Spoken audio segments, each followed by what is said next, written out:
نجيبه منين ونجيبه امتى انت حضرتك اللي ما كنتش عايز. افندم انت اللي ما كنتش عايز.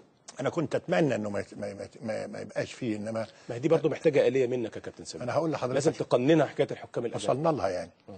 فانا شايف ان عصام بيعمل مجهود كبير جدا مع الحكام، وانا عمري ما اقول عليه كده لان انا شايف انه بيعمل مجهود ووارد انه يخطئ، وارد انه يخطئ، انما انا ما شفتوش اخطا معايا. انت قلت مشاكله بدات تكتر ولسه بقى. يمكن هو اثير بلبله في فتره ساعه الحكم ياسر، وبعدين اتغير محمد فاروق، وبعدين جه الحكم اللي هو ماتش الزمالك والجونه. القصه دي الزمالك والجونه. الزمالك والجونه دي انا ما قلتش ان هو ايامه قليله، قلت له بالعكس انا حصل اتصال بيني وبينه وسمعت منه الموضوع واستوعبته وفهمته وانا شايف ان هو ما كانش في ايده حاجه يقدر يعملها احسن من اللي عمله يعني. هتحل القصه ازاي يا كابتن سمير؟ ايه الحكام الاجانب. الحكام الاجانب احنا قلنا في بدايه الموسم كان ايام الكابتن حسام الله يمسيه بالخير ان احنا ندي لكل هو طبعا الاحسن ما يبقاش فيه حكام اجانب خالص، لان هو لازم هيخطئ الحكم المصري ولازم والاجنبي اللي هيجي هيغلط برضه، والاجنبي هيغلط، بس خطأ يبقى زي العسل يعني مش مشكله. لا هي الفرق بين الاجنبي والمصري ان المصري بيسمع الالفاظ، بيسمع الالفاظ اللي هي النيره ممكن يتاثر، انما الثاني انما عايز اقول ان انا الحقيقه يمكن قلنا في بدايه الموسم طب ما ندي لكل نادي مباراتين حكم اجنبي، ووصلوا لحد الموسم ما الراوند الاولاني ما خلص واللي احنا بدانا بيه كان في ناس اخذت وناس ما اخذتش وناس اخذت 2 وعايز 4، فقلنا نبتدي من الراوند الثاني ان كله 2 حكمين فقط طول الراوند الثاني. طول الراوند الثاني. جميل. ناس طبعا اعترضت وناس، انت عارف هو اللي عامل الحساسيه دي ايه برضه عشان اكون صادق معاك؟ عمليات الهبوط اللي تحت 6. الهبوط اللي تحت 6 فرق و6 مقتدرين واخد بالك ويقدروا يجيبوا حكام اجانب، وهتبص دي كمان بالنسبه للثلاثه اللي فوق، اصل 6 و3 9 فاضل كام يعني واخد بالك؟ فانا شايف ان انا الامثل بالنسبه لي ما فيش حكام اجانب، انا الامثل وشايف ان ده مش هتقدر على ضغوطات الانديه يعني على اساس ان في حساسيات، وبعدين مش عايزين نرجع نقول اصل طب ما الكره تسبب في هبوط يعني خلينا نقضي هذا الموسم بالاثنين اللي في الراوند الثاني، رغم ان في نادي طلب ان هو ممكن مباراته كلها تبقى حكام اجانب. الجونه قال كده بالظبط، والاسماعيلي طلب من دلوقتي حكم اجنبي لمباراته مع الاهلي. هو بقول لك كل ده ايه نتيجه الضغوط على يعني انت حضرتك وجهه نظر انك هتمشي الموسم ده زي ما ينتهي؟ هو مش زي ما ينتهي، هو باتفاق ان هو يبقى 2 في الراوند الثاني 2 في الراوند الثاني، انما ممكن نجلس كمجلس اداره ونستثني هذا من خلال قرار مجلس، لانه ده مش هيبقى قرار لجنه حكام على الاطلاق، يعني هيبقى قرار مجلس اداره اذا كنا هنزود 2 في الراوند الثاني هيبقى من خلال مجلس الاداره ان شاء الله. يعني ده على اساس ان الموسم ينتهي ده زي ما ينتهي، لكن الموسم الجديد هتقنن. لازم هتقنن، هتقنن، مش هتمشي كده برضه. اكيد مش كل اللي يطلب حكم اجنبي تبقى تجيبه له. هيبقى لها نظام ان شاء الله. هيبقى ليها نظام ان شاء الله. وهتقدر على الانديه وضغوطات الانديه؟ هتقدر ما لازم، هو ما كانت طول عمرها الانديه بتلعب بحكم مصري. يعني ايه اللي مستجد؟ ما هو الضغوط مره مباراه 2 3 بقت دخلت في المجهود. لا انا قصدي دلوقتي الانديه في انديه بقت مقتدره معاها فلوس ممكن يجيب لنفسه في الدوري كله حكام اجانب. وده وارد، بس مش عايزين نوصل للمرحله دي، لان عايزين ندي ثقه لحكامنا برضه مهما كان، وعايزين نطلع كوادر، وعايزين يبقى لنا حكام في افريقيا وحكام في كاس العالم. عايزين نرجع تاني، ما بلاش نرجع في افريقيا زي لازم نرجع تاني الحقيقه. يعني اخيرا كان عصام عبد الفتاح وبعد كده بعديها ما عادش. ان شاء الله يرجع باذن الله.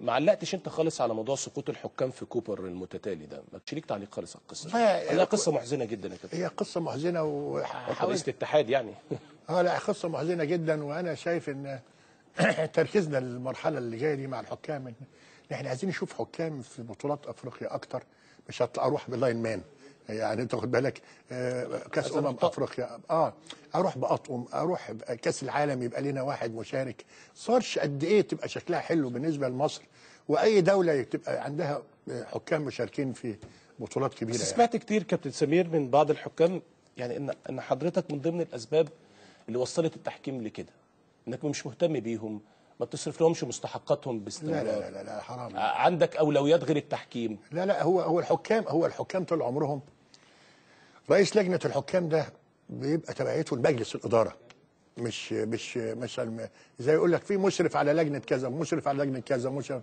بس انا كنت قريب في فتره من فترات من حوالي 2005 كنت قريب من الحكام، يعني كنت قريب قوي من الحكام ومطالبهم ولكن انت ما تصورش المصاريف بتاعت الحكام قد ايه كتيره، مش مصاريفهم بعد حتى خاصه بعد الارقام ما اتغيرت. كانت 1500 في المباراه، بعد من ايه 200 ل 600 600 1500.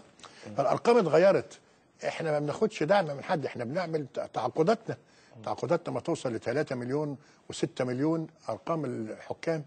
ابتدينا النهارده الحقيقه يمكن بنتعامل معاهم بحيث ان احنا كل المتاخرات دفعت في خلال قبل اخر الشهر ده هتكون كلها دفعت او معظمها اتدفعت. وخلي بالك برضو لازم اؤكد ان الحكم برضه في ظل ال 1500 ما هوش كفايه. لا مش كفايه، ما هوش كفايه للامانه يعني. بس بيني وبينك كابتن سمير بتبقى يعني هقول لحضرتك كلام بامان يعني، وحكام بيقولوه لي، يقول لك مثلا اجي اروح اسكندريه بروح اقطع تذكره على حسابي عشان اروح احكم ماتش. طب ليه اتحاد الكوره؟ لا، ما احنا اتنقلنا نقله كويسه جدا بقول لك لحد ال 1500. واتمنى ان شاء الله ان على نهايه الموسم ده او بدايه الموسم الجديد تكون نقله جديده في ظل تعاقد للرعايه جديد يسمح، وخاصه ان عقد الرعايه اللي هو القديم اللي هو ما تمش ده كان جاي فيه بند خاص بالحكام وملابسهم ورعايتهم ولم يتم، وان شاء الله يتم في المرحله اللي جايه. يعني الحكام هيجدوا اهتمام اكثر بكثير في باذن الله. طب يعني ده بالنسبه للتحكيم. طب يعني حضرتك شايف ان انت قادر في الفتره اللي جايه بالنسبه للحكام ان احنا نشوف 1 و2 و3 يخشوا تاني؟ باذن الله. ده والله ده وعد عصام صبيان معايا الحقيقه. وعصام علاقتي بيه على فكره مش حكم، علاقتي بيه هو دفعتي عصام، يعني دفعتي جيش، قوات مسلحه وراجل منضبط وما بيوعدش غير ما يكون قادر، وان شاء الله ربنا يوفقه، يعني ربنا يوفقه الحقيقه يعني. ان شاء الله. كابتن سمير عندي موضوع مهم جدا عايزين نناقشه، ويمكن كان هو محور الإعلام الرياضي في الأيام السابقة. بعد الفصل الإعلاني أرجع لضيفي الكابتن سمير زاهر. كابتن سمير، كابتن مجدي عبد الغني والمشكلة اللي أثيرت أخيرا، حتى بالأمس عندي خبر بيقول في اليوم السابع مسؤول الكاف يرفضون حضور مجدي عبد الغني اجتماعهم مع بن همام. رفض مسؤول الاتحاد الافريقي تواجد مجدي عبد الغني في الاجتماع التي تم عقده مع محمد بن همام خلال زيارته للقاهره. ياتي موقف مسؤول الكاف على خلفيه الازمه التي تفجرت بين عبد الغني ومسؤول الكاف. ارد طبعا. الكلام ده مش مظبوط والله خالص، ملوش اساس من الصحه. ما حصلش خالص على الأطلاق. قالوا مجدي عبد الغني ما يخشش خالص، ملوش اساس من الصحه. وما ينفعش ان احنا نكون عاملين دعوه للكاف باي شكل من الاشكال، وحد يقول لي مين اللي يحضر وحد يقول لي مين اللي يحضر ومين ما يحضرش. نو واي، ده مرفوض. انما كمان الكلام ده مش موجود. يعني انت لو قالوا لك كده كنت هترفض؟ كنت هرفض طبعا، اكيد كنت هرفض. عضو مجلس اداره في بلده وبيحضر حفله ايا كانت الاسباب تمر ويبقى في حسابات وفي قعدات، انما عضو مجلس اداره بتاع الاتحاد المصري لكره القدم يبقى له قيمه يعني. وحتى مجدي ما هو قيمه اصلا كلاعب في ابن النادي الاهلي وابن منتخب مصر وكاس عالم ولعب البرتغال واحترف. انا خلينا نتكلم في القصه، يعني نتكلم في القصه نفسها. لان حضرتك قيل عليك انك عملت مخالفات فيها كتير بالنسبه لمجدي. مع كابتن مجدي عبد الغني. مخالفات لصالح مجدي يعني. طبعا. طيب مجدي عبد الغني عندما اختير لهذا المنصب اختير كمجدي عبد الغني اللي هو لاعب النادي الاهلي النجم، الكلام اللي قلته ده وليس عضو اتحاد الكوره. يعني ممكن اي لجنه تختار واحد كده، واحد نجم في النادي الاهلي. لا ما اختارش عشان هو عضو اتحاد الكوره. لا بالاضافه انما الجزء الاولاني انه اختير عشان ان هو نجم من نجوم كره القدم المصريه، كويس، ويخدم اي قطاع يعني. تمام. وهو ما راح هذا المكان سافر وقعد في اللجنه وادوا له اوضته وكل حاجه وتعامل مع المنظومه بسهوله. ولكن الدروب اللي حصل ايه بقى؟ الدروب اللي حصل في لب الموضوع ده كله عندما سافر لاسباب احنا يعني عنده اسباب شخصيه وحاجات فرضت نفسها في وقت بسرعه. هو يمكن اللي فات مجدي ان هو كان المفروض انه يتعامل مع الناس، يقول لهم انا عندي ظروف ومسافر اقعد يومين وراجع. انما هو تصور يمكن هو بيقول لي انا سالت شطه كابتن شطه طبعا حفظ الله وعمرو شاهين. ايوه. قالوا لي انزل. ايوه. قلت له بس واضح ان هم كده غرقوك، انا اسف يعني. قال لي واضح، قال لي ممكن ووارد ان هم غرقوني. والله بقى اذا كان شطه قال، اذا كان عمرو شاهين قال، انا ما اعرفش، انما اللي انا اعرفه، انا بقول لك الكلام برضو اللي قاله. ما انا بقول لحضرتك اللي انا اعرفه ان هو عندما نزل نزوله كان لازم يبقى فيه سكيورتي اكتر طبعا، يعني يبقى فيه ضمان وامان بالنسبه له كنجم كبير. صح. ويحصل اي حاجه يبقى مسؤول. هي دي الحته لب الموضوع كله يعني.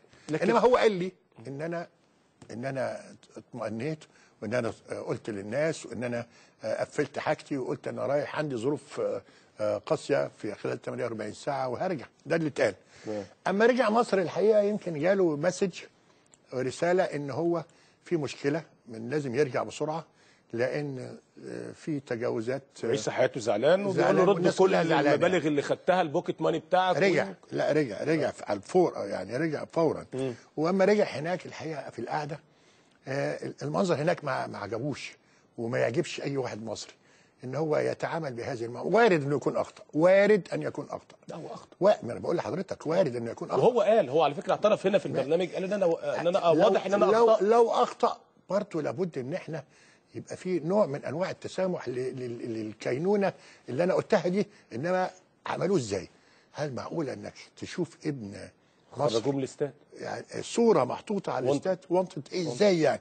ازاي؟ وده ما عجبناش لا انا ولا هنا بريده ولا اعضاء المجلس، وقلنا هنبعت جواب ان هو يبقى رئيس بعثه، هنبعت جواب انه مشرف، واي كيان. ما هو دي غلطوك فيها كده. معلش هم يغلطوا، بس انا شايف ان انا كمان ابن مصر وابن منتخب مصر وابن اتحاد الكوره ما يهنش الى هذا الحد ان يتحط صورته ويقولوا لا اطلع من المدرجات يعني المنظر كان ما فوق ده. احنا الاتحاد الافريقي على فكره محمد بس مهم قوي، علاقتنا بيه وطيده جدا.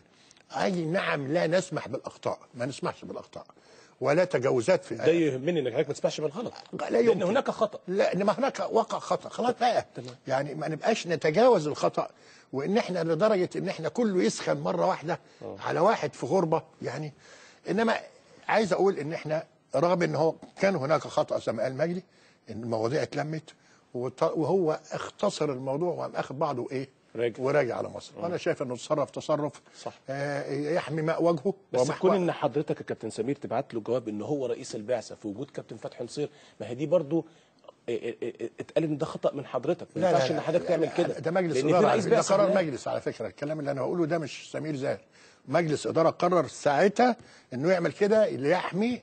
انت ما تصرفتش كده تصرف شخصي من سمير زاهر؟ لا لا لا لا، ده مجلس اداره قاعدين، احنا قاعدين كلنا، انا وهاني وحازم كلنا كنا قاعدين وقررنا كده عشان نحمي ماء وجه مجدي من هذا التصرف. وبعدين عايز اقول حاجه، احنا يعني ساعات الواحد بيخطئ، يعني ساعات لازم في اخطاء بتمر عليك في حياتك كتيره، ولازم ان احنا في حاجات برضو نحاول